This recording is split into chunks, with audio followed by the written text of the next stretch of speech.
Olá, seja bem-vindo. Esta aqui é a lição da Escola Sabatina do nosso querido Parque Araribá. Eu sou o Pastor Lúcio e estou aqui para a gente conversar mais um pouquinho sobre a Palavra de Deus. Nós estamos aqui na terceira lição já do nosso estudo da Bíblia, quando a gente fala sobre o livro de João. E eu sempre falo para você, eu gosto de ter a minha lição aqui no meu celular e tenho gostado demais de estudar aqui. Talvez fique a dica para você. Se você ainda não estudou sua lição da Escola Sabatina, este aqui é um ótimo caminho.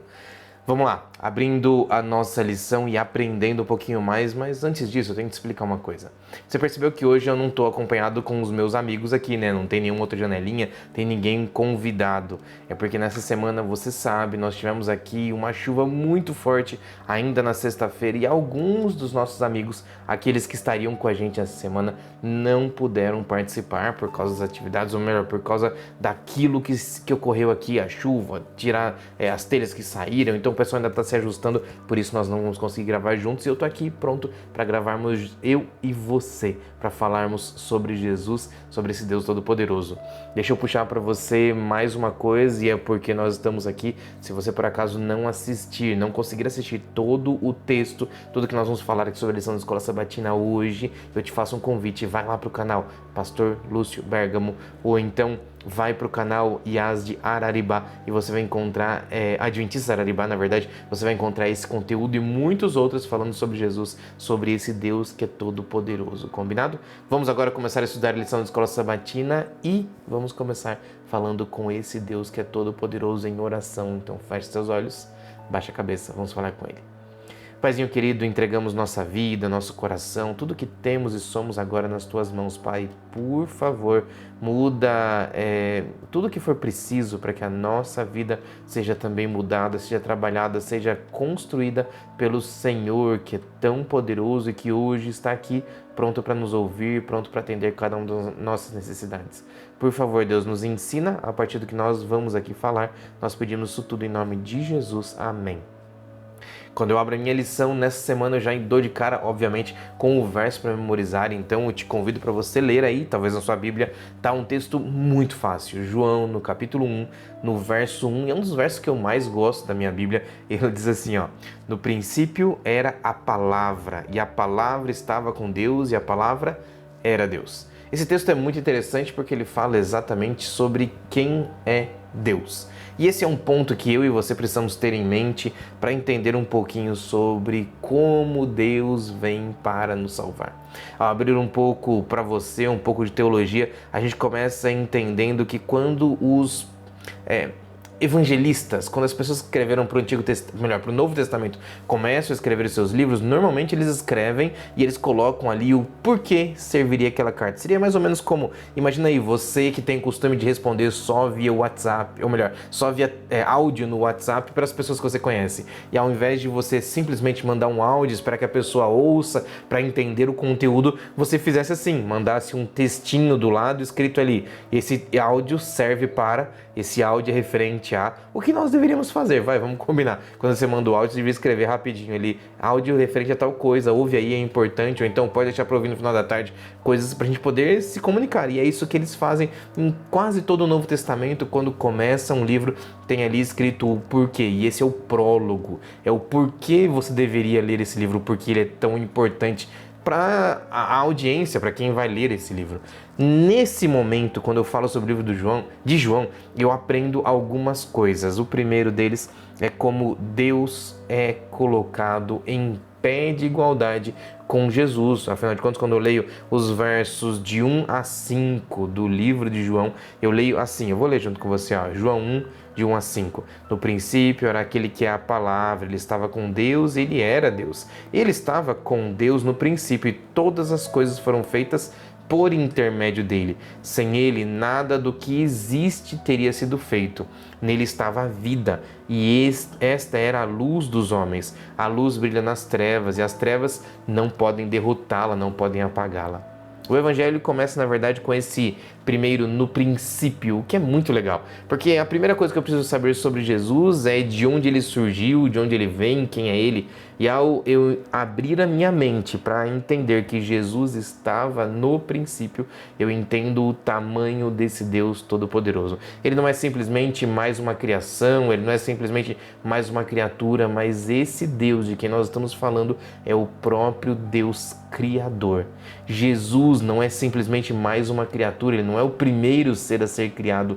Jesus é o Criador, ele é o originador de todas as coisas. É das mãos dele que saem todas as coisas que nós conhecemos. Olha só que Deus maravilhoso. Olha só como esse Deus é tão poderoso e tão preocupado comigo e com você, que ele está pronto para atender às suas necessidades. A segunda coisa que eu começo a entender aqui é que quando eu leio lá no texto original sobre a palavra estava com Deus, na verdade seria como se eu lesse a palavra estava com o Deus.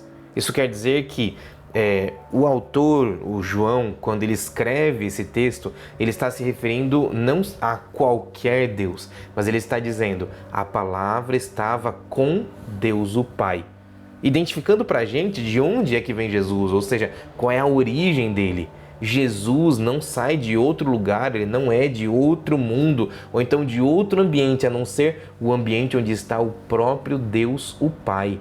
É isso que esse texto está dizendo para a gente, que Jesus é um com o Pai. Ele estava realmente vivendo ao lado de Deus, o Pai, para que eu e você pudéssemos entender um tanto do amor dele. Porque nessa característica, quando eu abro esse assunto, é quando eu consigo entender um pouquinho mais sobre a divindade de Jesus. Jesus não é simplesmente mais um Deus, ou então ele não é Deus o Pai, mas ele estava com Deus o Pai desde o princípio e tudo sai das mãos dele. A pergunta mais importante do comecinho da lição está lá naquelas letrinhas miúdas na lição de domingo ainda. Não sei se você gosta de ler aquilo, se você lê aquela parte, mas eu gosto de marcar às vezes essas provocações que existem aqui, e nessa provocação realmente a lição me pegou, porque diz assim, ó: porque a plena divindade de Cristo é uma parte tão importante da nossa teologia. O que aconteceria se Jesus fosse um mero ser criado? E a minha resposta é muito simples. Se Jesus fosse um mero ser criado, eu e você não poderíamos ter a nossa salvação. Porque somente aquele que criou todas as coisas pode vir para salvar todas as coisas. Percebe? Só aquele de onde saiu o poder, das mãos de quem saiu o poder para criar as criaturas que existem, poderia também ter poder para vir resgatar ou salvar as criaturas. É por isso que a plena divindade de Cristo é tão importante para a gente quando a gente fala sobre a nossa teologia, sobre o que nós entendemos sobre quem é Jesus. Por isso, ouve e glorifica a Deus aí de pé agora. Se você puder, grita um amém, por favor, diga aí amém, eu concordo com isso. Que Deus seja louvado por esse motivo. Jesus é plenamente Deus. Eu não ouvi você falando amém. Eu gosto de brincar assim nas minhas igrejas, então vamos lá. Amém? Jesus é plenamente nosso Deus e é por isso que nós podemos glorificar e dizer: Senhor, muito obrigado, porque o Senhor mandou pra gente exatamente aquele que podia nos salvar. A segunda coisa que a gente aprende aqui na lição, na verdade já é a terceira, né? Mas falando agora sobre a lição de segunda-feira, é quando a palavra se faz carne. E é interessante, né? Como é que esse termo, a palavra, a gente entende quando lê a lição da Escola Sabatina, esse termo, a palavra, o logos, uma palavra de ação, traduzida de vez em quando como verbo em algumas das Bíblias, ela começa a agir, ela tem ali um significado, e é por isso que João o chama de palavra, verbo ou logos. Essa expressão era usada na época de João, quando ele estava escrevendo os versos ali do Novo Testamento, ou melhor, do livro de João. Ele se lembrava daqueles ensinamentos que a filosofia que trazia para muito perto das pessoas ali, sobre o reino do conhecimento, o philos, o reino onde a mente era a coisa mais importante. E ao falar sobre a mente ser a coisa mais importante, as palavras não eram simplesmente palavras colocadas ao vento, mas elas geravam ação. Por isso os verbos, ou o verbo é colocado aqui como logos. Existia sim uma crença de que um tal de logos havia criado o mundo e o universo, mas não como a gente acredita, mas sim um tal de um poder chamado Logos, um poder chamado conhecimento. É esse quem cria o mundo na visão da filosofia. Mas quando João começa a escrever o seu livro, ele diz assim, na verdade não é um poder da filosofia, mas na verdade é o próprio poder. Esse daqui é o próprio Deus. Se tem alguém que tem poder, se tem algum conhecimento poderoso o suficiente para então criar alguma coisa, eu sei dizer para você quem é essa pessoa. E aí então o apóstolo João diz assim, essa pessoa é o próprio Jesus. É por isso que eu vou contar para vocês agora o quanto, ou como Jesus é plenamente Deus e o porquê é muito importante que você aí abra sua mente para a compreensão de que esse Deus é plenamente Senhor. É isso que o apóstolo João está dizendo para a gente. É assim que ele começa o seu evangelho, abrindo a nossa mente para entendermos um pouquinho sobre o poder todo-poderoso, o poder cheio, né, de poder, a palavra cheia de poder que passa por esse mundo, então cria a humanidade aqui. O mais interessante é que além de ser o Criador, o Logos, ou a palavra, o conhecimento, ele ainda se torna um de nós. Esse Deus é tão poderoso que ele ainda assim vem e habita no meio dos seres humanos. Me chama muito a atenção, e a lição ali no finalzinho da lição de segunda-feira puxa esse assunto também pra gente, falando um pouquinho sobre a relação que existe entre Jesus habitar no meio do ser humano e o ser humano não dar atenção para Jesus. Porque esse termo habitar quer dizer fazer a sua tenda e ficar no nosso meio. Ele também é repetido quando a gente vai ali para Êxodo no capítulo 25, no verso 8. E ali em Êxodo 25, 8, eu leio assim, ó: e vocês farão um santuário para mim, e eu habitarei no meio de vocês. É isso que Deus fala para Moisés quando ele pede: construa um santuário. Jesus também vem habitar no nosso meio. Jesus também vem na direção dessa terra e ele constrói a sua tenda aqui, ou seja, ele mora aqui. Esse que é o Deus Criador, ele vem viver junto com a criatura. E essa daqui é exatamente a forma como Deus gostaria, porque o Criador, aquele que faz todas as coisas, é aquele mesmo que vem para viver no meio das criaturas. Esse é o Deus que o apóstolo João está querendo propor para você. É esse tipo de Deus, é esse tipo de relacionamento que o apóstolo João quer que você abra sua mente para você poder compreender. Quando eu vou para a lição de terça-feira, eu então encontro, além do chamado do apóstolo Paulo, que nós vimos agora há pouco, para a gente compreender, do apóstolo Paulo, do apóstolo João, daquele que estava ao lado de Jesus, para a gente compreender quem é Jesus, quem é esse Deus, ele ainda separa dois grupos. E depois o apóstolo João, ele repete algumas vezes esse tipo de determinação de pessoas. São dois tipos de pessoas. Um deles são as pessoas que aceitam Jesus e creem nele, e o segundo tipo de pessoas, aquele tipo de pessoas que não aceitam Jesus, que não quer estar ao lado dele.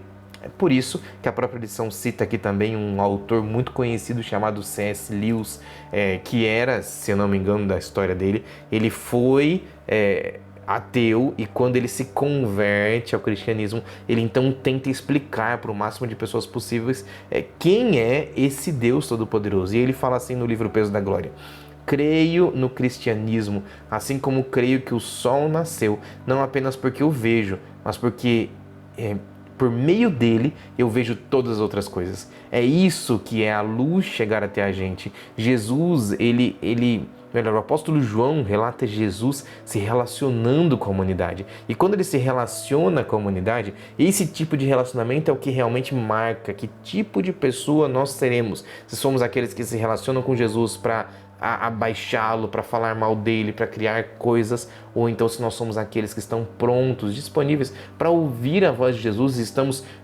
talvez com o coração aberto para permitir que ele fale alguma coisa para a gente, que ele transforme nosso coração, que a gente dê para ele a oportunidade dele mudar a nossa vida. É esse tipo de relacionamento, ou um desses tipos de relacionamento, que o apóstolo João coloca e que Jesus se apresenta para que eu e você possamos escolher onde nós vamos estar. Sabe o que é mais legal ainda? É quando eu entendo um pouquinho sobre o grego, a palavra que o apóstolo João coloca aqui, coloca para definir quais são esses dois tipos de pessoas. Ele não usa nenhuma vez, por exemplo, a palavra pistes, que quer dizer fé ou crença? No sentido cognitivo da coisa, ou seja, simplesmente eu pensei que eu devo crer, eu elaborei aquilo na minha mente, então eu creio e simplesmente criei. Não, nenhuma vez em todo em todo o livro de João existe, em toda a obra literária de João, existe esse tipo de expressão chamado simplesmente fé ou crença, ou seja, o tipo mental de crença.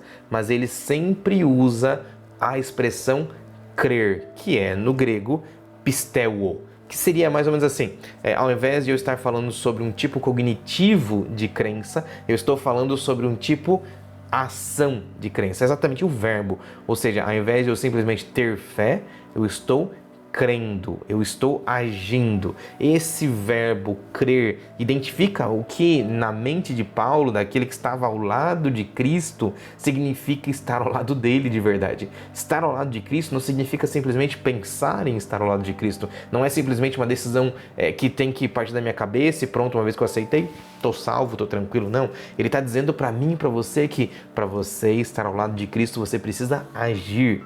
E é essa ação, essas atitudes que precisam partir do coração do crente que mudam ou que determinam de que lado nós estamos. E infelizmente, você aí e eu aqui conhecemos muitas pessoas, talvez eu esteja falando para pessoas assim, ou talvez eu seja essa pessoa, que fingem ser cristãos. Ou seja, cognitivamente falando, eles pensam que são, eles fingem que são, ou eles acham de alguma forma que eles estão cumprindo os requisitos do cristianismo, mas na verdade, quando a gente olha para os atos deles, eles não estão fazendo o que deveriam fazer. E o que é fazer o que deveriam fazer? Segundo o apóstolo João, deveríamos imitar o comportamento de Cristo. De novo, eu vou lá para aquela provocação que tem nas letrinhas miúdas no final da lição, agora da lição de quarta-feira. E lá no final da lição de quarta-feira tem as seguintes frases, olha: de que forma você vive sua fé em Jesus, em vez de apenas concordar que ele é o Messias? Por que é importante então saber a diferença entre essas duas coisas? E a resposta, ela está marcada exatamente em Mateus, no capítulo 7. Eu sei que eu estou saindo do livro de João, mas essa resposta ela existe nos evangelhos. E essa resposta está ali quando eu leio assim, Mateus capítulo 7, nos versos 21 e 23, exatamente dentro do Sermão do Monte. Aquele que Jesus explica muitas coisas importantes para a nossa vida. E ele diz assim, nem todo aquele que diz Senhor, Senhor entrará no reino do céu, mas apenas aquele que faz a vontade do meu Pai, que está nos céus. Muitos dirão naquele dia, no dia da volta de Jesus, Senhor, Senhor, nós não profetizamos em seu nome, em teu nome nós não expulsamos demônios e não realizamos muitos milagres? Então eu lhes direi claramente, eu nunca conheci vocês. Pesado? Pesado. Porque quando Jesus diz isso, ele está dizendo que essas pessoas, elas cognitivamente, ou seja, elas diziam que eram de Jesus, mas elas não agiam de acordo com Jesus. Ou seja, eles não tinham se entregue plenamente a Jesus. Eles tinham simplesmente uma fé, uma crença, mas nenhum deles creu.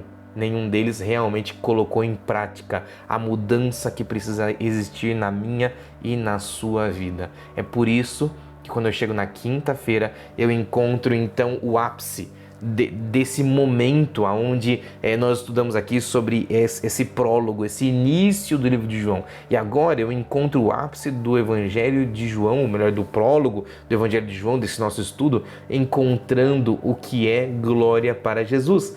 Porque lá em João, no capítulo 1, Jesus ele é descrito de acordo com o que ele fez. Então ele fez o mundo, ele fez o universo, ele é Deus, ele estava com Deus, mas em algum momento ele é colocado para morrer no meu e no seu lugar. E o apóstolo João chama isso de glória. Aí a pergunta é, o que é que tem de glória em morrer, em entregar a vida?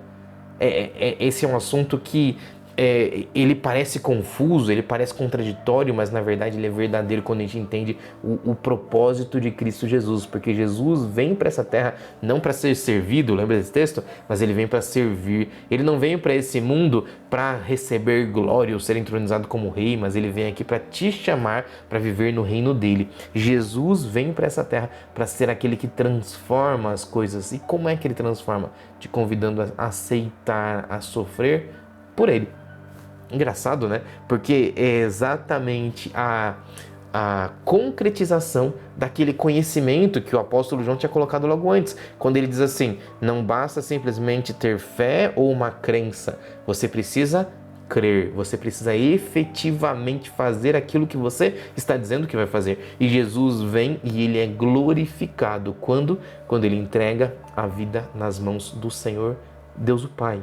Entende? Quando ele então permite que a cruz seja a grande coroação dele, quando ele vem e faz tudo o que Deus tinha pedido para ele fazer, para que se cumprisse todo o processo que Jesus devia ter feito aqui. Ele passa toda a sua vida sem nenhum pecado, ele sofre em meu e em seu lugar, e quando Jesus morre, ele então está recebendo sobre ele todos os nossos pecados. E ao receber sobre ele todos os nossos pecados, ele paga por mim e por você, não simplesmente tendo fé, não simplesmente tendo uma crença sobre aquilo que ele deveria fazer, mas crendo, fazendo exatamente o que ele deveria fazer. Vamos lá, talvez você entenda isso aqui um pouquinho de uma forma mais lúdica se você for ouvir uma música, quer ver? Existe uma música do Novo Tom, um grupo da Igreja Adventista, foi lançado, se eu não me engano, em 2012, 2013, ou um pouquinho antes até, esse álbum, e o nome da música chama-se Pior do Homem, Melhor de Deus. Eu vou talvez deixar aqui um trechozinho para você ouvir, mas pensa um pouquinho sobre o que é essa música e quando você ouvir, vai atrás para você poder ouvir. Essa música explica direitinho na poesia feita pelo pastor Valdecir Lima, musicado ou colocado dentro de uma música, em um formato especial pelo Lineu Soares. Os dois pastores, né, explicando ali um pouquinho sobre essa diferença, essa dicotomia, esse negócio que pra gente parece que é uma coisa muito ruim, afinal de contas, morrer numa cruz era ser humilhado da pior maneira possível, era ser torturado em praça pública e as pessoas dando risada, zoando com você, mas ao mesmo tempo, naquele momento, Jesus estava no seu momento auge de glória, porque ali ele estava entregando a vida a serviço da nossa salvação. A morte de Jesus na cruz do Calvário parece morte, mas na verdade é vida. A morte de Jesus na cruz do Calvário parece vergonha, na verdade é glória. A morte de Jesus é a transformação que ele entrega para mim e para você. A cruz é a hora da glória de Cristo. E vai ser muito legal que você ouça, que você entenda um pouquinho mais sobre isso. Vou deixar um pouquinho da música.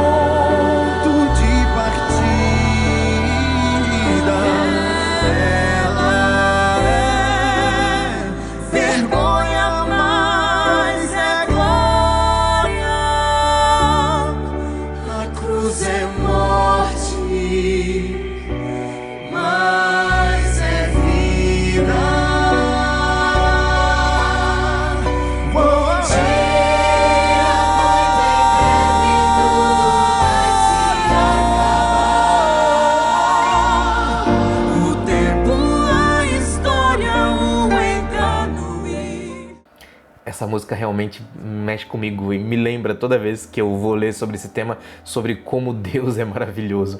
Agora vamos lá, eu preciso encerrar isso aqui. Tudo que eu aprendo na lição dessa semana é que Jesus é Deus. A segunda coisa é que Jesus, ele vem para a terra para entregar a vida para mim e para você. A terceira coisa é que não dá para crer em Jesus simplesmente de forma cognitiva ou simplesmente porque eu pensei que tenho fé nele. Não, eu tenho que agir, a minha vida tem que mudar.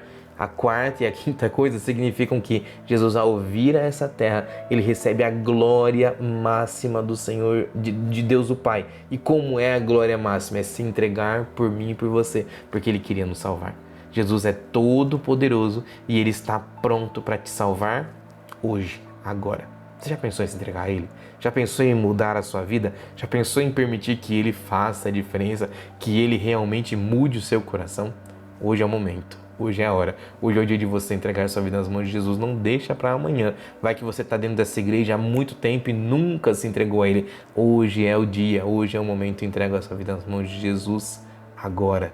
E vamos estudar também. Pega a sua lição da Escola Sabatina e me encontra aqui na próxima semana para a gente poder falar mais um pouquinho sobre esse Deus que é todo poderoso e que estava aqui para cuidar de mim, cuidar de você. E hoje Ele te convida à sua salvação.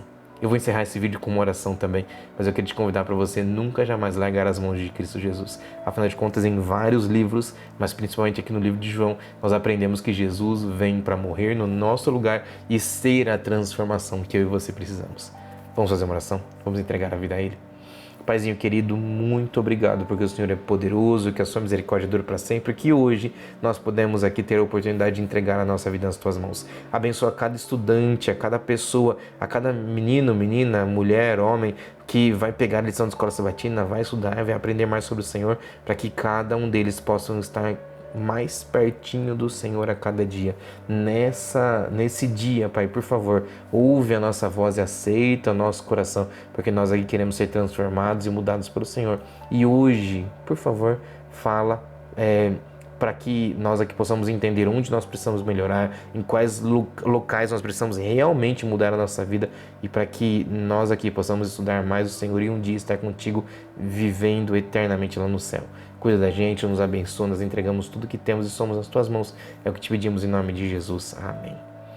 Um abraço para você. Não esquece de estudar a sua lição da escola sabatina. Até a semana que vem.